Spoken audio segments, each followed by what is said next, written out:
What's up, everybody? Welcome to another TFA Dynasty video. I'm Robby Jeffries with the Fantasy Authority, and today I'm going over my updated Dynasty quarterback rankings. I am touching over 20 quarterbacks, how I have them ranked, and spread out throughout 5 different tiers. Now, remember, I like to do tiered ranking. It's the absolute way to go. If you're following somebody that is not giving you tiered rankings, get out, get away. Come find the people that are giving you tiered rankings that just give you more information on the difference between certain players who might be ranked closely together. All right, let's dive right into these quarterbacks, starting with tier number 5. So I have 4 quarterbacks in this tier, and what this really means is if you feel strongly about taking one over another in a startup, I'm cool with it. I'm really just splitting hairs here between some of these guys, and that's what you get in tiered based ranking. So all of these guys I basically view as quarterback twos for the upcoming season. Long term, I don't see any high ceiling for them. So let's just go through this group really quickly because I don't want to dive too far into them. 21 is Derek Carr. Number 20 is Mac Jones. 19, Ryan Tannehill. And 18, Tua Tagovailoa. So like I said, I don't want to get too deep into these guys. They are just basically low ceiling. And what I mean by that is I don't think they have quarterback one in their future. In the next 2 to 3 years, I don't see that as their outlooks, but they're definitely safe quarterback twos. And I think that's really important, especially if we're talking about super flex leagues, right? A lot of people are trying to pay up to get that top quarterback, but you got to remember you're starting 2 quarterbacks, and to have some good value, have one of these guys who are safe quarterback twos. Okay, tier 4 is up next. There's another 4 quarterbacks in this tier, and the only difference is that these quarterbacks definitely have a higher ceiling. They are all quarterback ones or have that potential in any given season, but they're definitely on the older side of the block here. And let's start with number 17, Kirk Cousins, and I just really don't get the Kirk Cousins hate. He's been a quarterback one every single year since 2015, except for the 2019 season. I know he's in the last year of his deal with Minnesota, but he's successfully transitioned from team to team and remained a quarterback one. As we think back to his time in Washington, then going to the Vikings, he remained a quarterback one during that transition. He has a top wide receiver in Justin Jefferson, and maybe with a Mike Zimmer offense, maybe we can see him, they throw the ball a little bit more than they have in the past. I know they've always been established the run in Minnesota the last handful of seasons. What if they let loose a little bit and let Cousins throw? I think he has kind of mid quarterback one ceiling, but definitely low end quarterback one is his territory. He is a little bit older as well, in that age 33 range. So that's why you see him down here. 16, I have Matthew Stafford. And Stafford is essentially just a more respected Kirk Cousins, right? And especially because now he has that Super Bowl to go along with his accolades. He's the same age as Kirk Cousins. He has similar fantasy finishes, but I do think he's in a bit more stable of a situation there than Cousins is, given with Sean McVay as his coach and that Rams offense, all the weapons that he has between Cooper Kupp, Robert Woods, OBJ when he comes back healthy. We have Cam Akers returning for that running game. So he just really has a stable situation. And I think that really bodes well for the next 2 to 3 years. So like I said, these guys are going to be a little bit older, but they're going to be reliable assets for the next 2 to 3 years. So I'm not shying away from any of them. At 15, I have Russell Wilson. He's age 33, kind of like the last 2 guys. And outside of last year, Russ was basically a top 6 quarterback finisher in fantasy football year in and year out. Well, he had the injury this year, and that kind of affected his play, especially when he rushed back from the injury. I absolutely think he should remain a top 12 quarterback, probably top 10 quarterback in Dynasty for the next 2 to 3 years. Again, just down here, given the age 33. My number 14, Aaron Rodgers. He has been the back-to-back MVP. He's been the quarterback 6 and now the quarterback 3 in the past 2 seasons in fantasy. So he's basically elite, right? Like, you can't get a much more solid finishing than that. However, he's 38. Obviously, if you're in a contending now, he should be a lot higher as opposed to a rebuild. So you really have to play with what strategy you're doing. All right, on to tier number 3. This is going to be the largest tier with 6 quarterbacks in here. These guys are mainly the younger, mostly unproven guys, with one caveat that you'll notice when we get to that player. So let's start this out with Trey Lance at number 13. And I know people are already going to be saying, hey, this is way too low for Trey Lance. And I'm just going to let you guys know he's a lot lower on my list than you'll see in most Dynasty rankings, consensus Dynasty rankings. But if you wanted those consensus picks, you came to the wrong place. Go find him somewhere else. We give you here at TFA the takes that we think, and we're going to back them up with facts. And what I really like about Trey Lance is that he has really nice upside, right? And that's what everybody pounds the table for, is his elite rushing ability and his strong arm. Now, on the flip side, he is really unproven as a passer. If we go back to college, obviously there's the 17-game sample size at an FCS school. He has rusty mechanics that I think that he's still working on. He has issues with being consistently accurate. And so I do think he'll have some growing pains as a passer. Thankfully, he's tied to Kyle Shanahan, who is a pretty good offensive mind.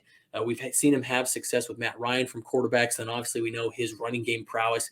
He churns out good running backs, so I think that could be a good marriage with Trey Lance's rushing ability. So I do expect some rushing totals to be high for him, giving him a good floor in Dynasty. It's just his long-term actual QB success is where I have a little bit of questions. So he kind of gives me this Jalen Hurts type of Dynasty feel where you like the production you're getting, but you're just not sure how long-term that's going to last. That's the only reason I have Trey Lance a little bit lower than most people, is I kind of see that floor at the same time I'm seeing that upside. So speaking of Jalen Hurts, I have him here right in the same area because I feel like they're very similar. We have seen Hurts dominate the fantasy landscape.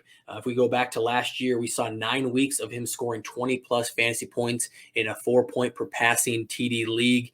And he finishes as the quarterback 9. And so I would have him a little bit higher, but it just seems like the Eagles are playing this hot and cold game with him as their long-term starter. You know, they brought in Gardner Minshew. There was a lot of rumors that he might supplant him. Looks like Minshew is going to stick around there. And so I can definitely see if we have a bad stretch of games from Jalen Hurts, it could be a situation where we do see Minshew.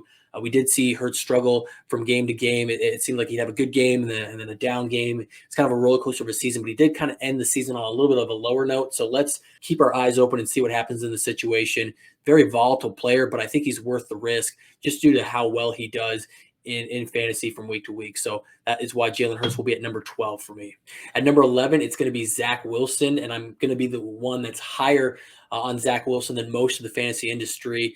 And that's really because I think a lot of people forget how he finished the season and what he did to limit his turnovers. He absolutely stepped up his rushing production, and he was a top 12 quarterback from weeks 12 to 18. I think that's something that a lot of people don't really know. I'm going to repeat that again. He was a top 12 fantasy quarterback from weeks 12 to 18. After he comes back from his injury, he's basically a different player. He scores rushing touchdowns. He's limiting his turnovers. And I know that's not the longest sample size, but we saw enough in those weeks to see a trend, and that he does have some talent that can be improved once he develops more chemistry with Elijah Moore. He gets a healthy Corey Davis back and probably gets an improved offensive line either through the draft, through free agency. They just have a lot of money and 2 top 10 draft picks. I definitely think they're going to tackle one of those on the offensive line. Okay, at number 10 here, we make it to that caveat player of Deshaun Watson. I feel like we all know the general situation that Deshaun Watson is in, but there's also a lot of misinformation that I've seen going on other podcasts, other websites. So I'm going to try to attempt to quickly clear up some of that misinformation. Watson has 22 civil lawsuits that are basically being handled as one larger case against him. Mainly, most of the counts are for sexual misconduct, with a couple up to sexual assault. There is at least 10 criminal complaints against Watson, and the Harris County District Attorney will decide by April 1st whether they want to criminally charge him. If they have enough information, they feel like they have enough to charge him with these 10 criminal complaints. And that criminal charge would be a much bigger deal for Watson. Late in February, we had a judge rule on Watson that he can face questioning on 9 of those 22 accusers for civil cases. Most people expect him to use his Fifth Amendment and not answer those questions. So what does all this say? It's basically saying that this is a bigger deal than I think most fantasy sites are leading on. Most dynasty sites are leading on. Most people, I feel like, are talking about him being back this year, playing, most of the 17-game season. I'm not sure we're quite there yet. I think it could be closer to that scenario if A, no criminal charges are filed, and then B, a settlement is reached with those civil cases, right? So we have to avoid the criminal charges from the district attorney's office, and then a settlement is reached on the civil cases. If both those things happen, I think we're going to feel a lot better about Watson's outlook. So either way it goes, I do think the NFL will make him miss some time Obviously, if it's criminal, that could drag out for another year in court, and the NFL will probably put him on the commissioner's exempt list.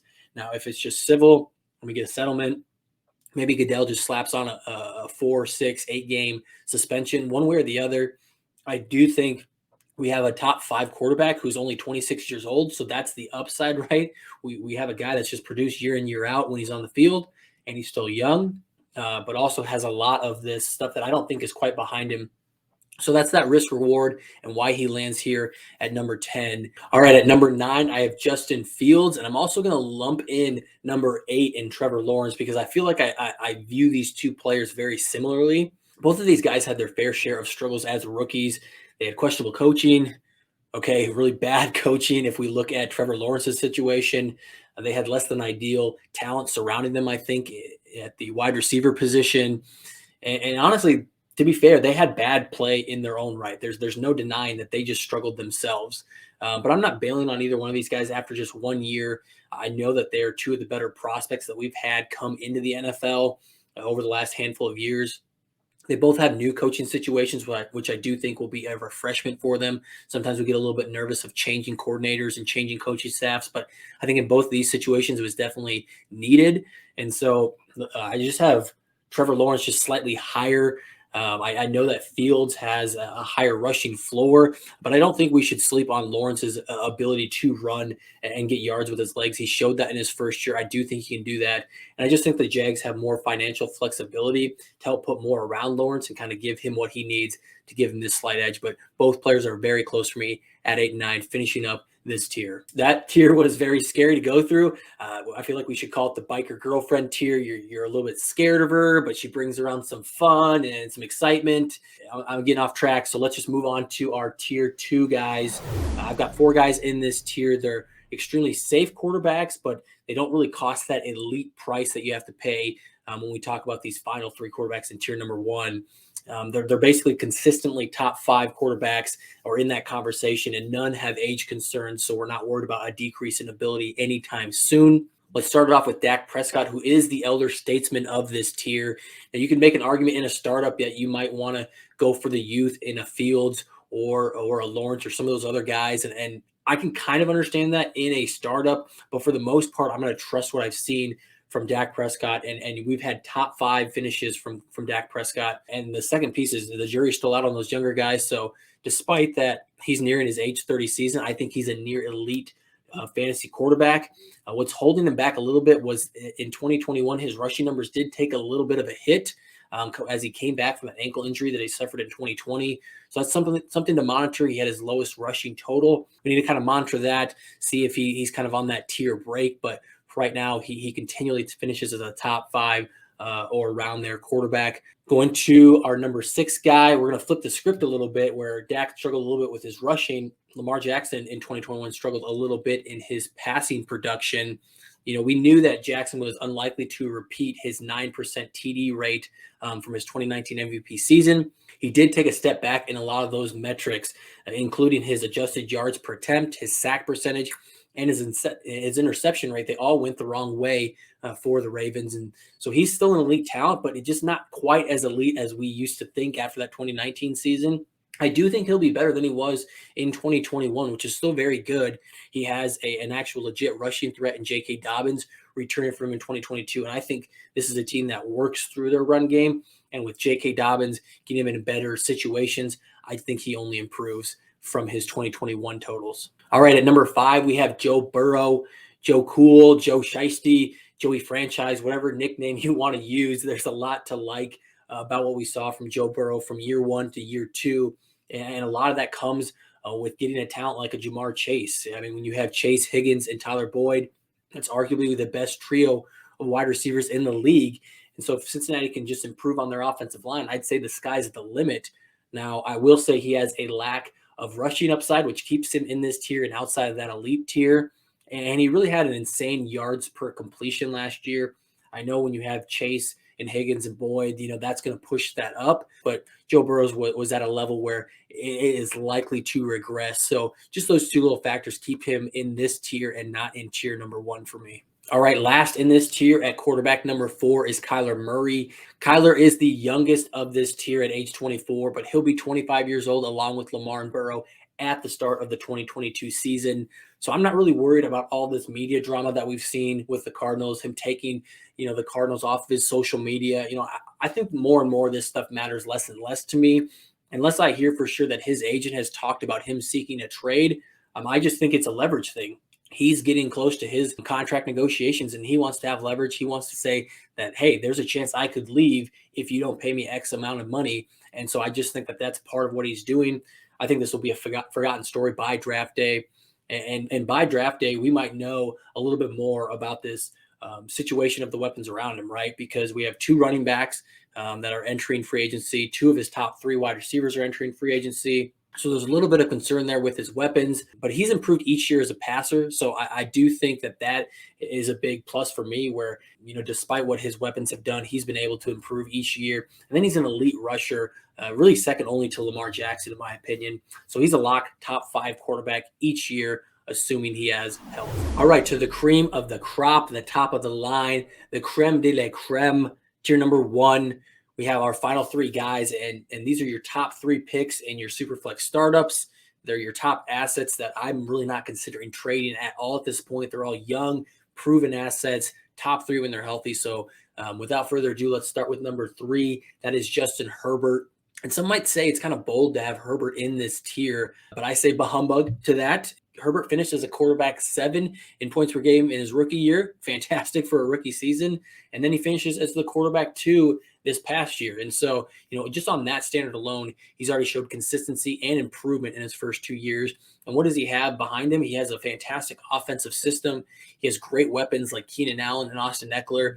And the Chargers have the 6th most cap space. And we can't forget about Josh Palmer, who showed some flashes as the wide receiver 3. We also got to remember, and I think this is a really sneaky part of Herbert's game, is that he's kind of a sneaky rushing threat. He had 302 yards here in 2021. That's not something you think when you see his stature and the way he plays the game. But with that, a little bit of a bump, I think there's no reason why we shouldn't view him in the same tier as these other 2 names that I'm about to get to, because he's right at that level with them, and he's shown it finishing as quarterback 2 this past season. All right, at quarterback number 2, I have Patrick Mahomes. That is right. The chosen one has been finally unseated. Outside of his 2019 injury season, Patrick Mahomes has been a top 5 quarterback in points per game since 2018. And that consistency is really, really hard to find, which is why he's up here as high as he is and as high as he has been, really. There's really no reason to nitpick here. His production dropped a little bit in 2021. I do think his weapons are a little bit on the older side. So if I'm just nitpicking here, I would say he's right behind this other player I have at number 1, just due to the age of Travis Kelce, Tyreek Hill getting a little bit on the older side, and just what we've seen this other quarterback do, who's going to be my quarterback number 1, and that is Josh Allen here at numero uno. It was really hard to probably predict his leap into elite status that he did in 2020. But then he goes and repeats it in 2021 as the top fantasy quarterback for the 2nd year in a row. His rushing upside is fantastic. And while his efficiency dipped a little bit here in 2021, his volume absolutely skyrocketed. He attempted 70 more passing attempts from 2020 to 2021 with just 1 extra game. However, he did pass for less yards and less touchdowns. Like I told you, the efficiency sunk. But what made up for that was he had 300 more rushing yards than his 2020 total. So I think he's just an absolute win-win with a fantastic offense, great weapons around him, youth, rushing floor, passing volume upside, right? You really can't ask for much more in a quarterback, and that's why you see Josh Allen here as my quarterback number 1. That's it. We're done. Let me know what you all thought. Who is too high? Who do I have too low? Whose porridge is just right? I want to hear from you all. Please leave a comment in the comment section below. We also have the conversation going on Discord. Join up via the link in the description, and we'll catch you later.